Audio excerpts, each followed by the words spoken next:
Welcome to the only daily podcast focusing on compliance news of the day. Each morning, start your day with a cup of coffee and Tom Fox, the voice of compliance, to hear about 4 of the top compliance, corruption, or leadership stories you will need to start your day. The Daily Compliance News is a production of the Compliance Podcast Network. September 22nd, 2020. The CFOs Call for Corporations to Do Good edition. And we will start with that story, a stunning story, as from the Wall Street Journal, finance chiefs call on executives to help fight poverty and climate change. When have you ever heard a CFO think about anything other than the bottom line? Well, CFOs at companies such as Anheuser-Busch InBev, Ford Motor Company, and Verizon are calling on other executives to make sure their businesses help fight poverty and climate change.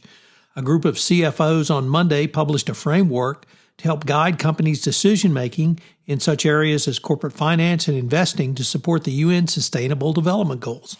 These goals, adopted in 2015, include ending poverty by 2030, good luck with that, and taking action against climate change and improving access to clean water. The CFOs are urging other finance executives to allocate their company's resources to projects that support development goals and expand their use of funding instruments to include green bonds and sustainability-oriented tools.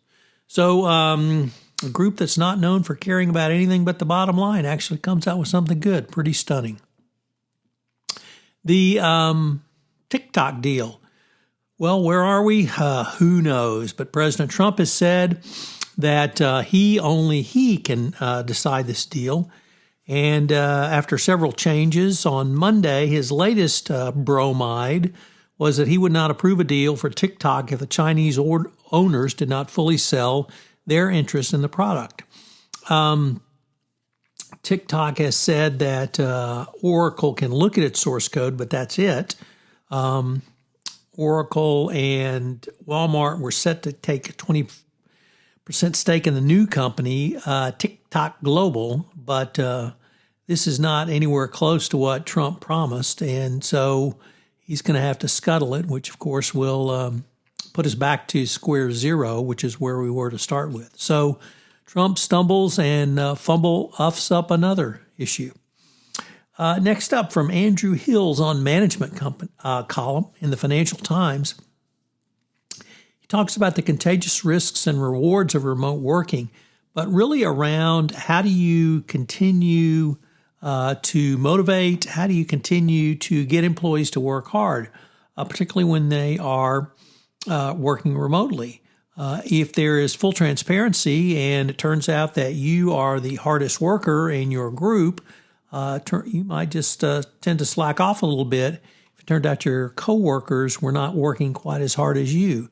On the other hand, it could lead to really overwork if you were a paranoid type. So not quite sure which you might be, but you need to think about it. And finally, in just a stunning admission, the head of Nikola, the electric truck maker and partner of General Motors, Trevor Milton, founder and executive chairman, has quit after an investment fund accused him of making false assertions about the company's technology. It really started around he being in front of a truck at an auto conference, which apparently had to be pushed onto the stage. So when your CEO and founder quits after allegations of fraud, it's never good. The Daily Compliance News is a production of the Compliance Podcast Network and a proud member of C-Suite Radio. Thanks so much for listening. I hope you'll join me again tomorrow.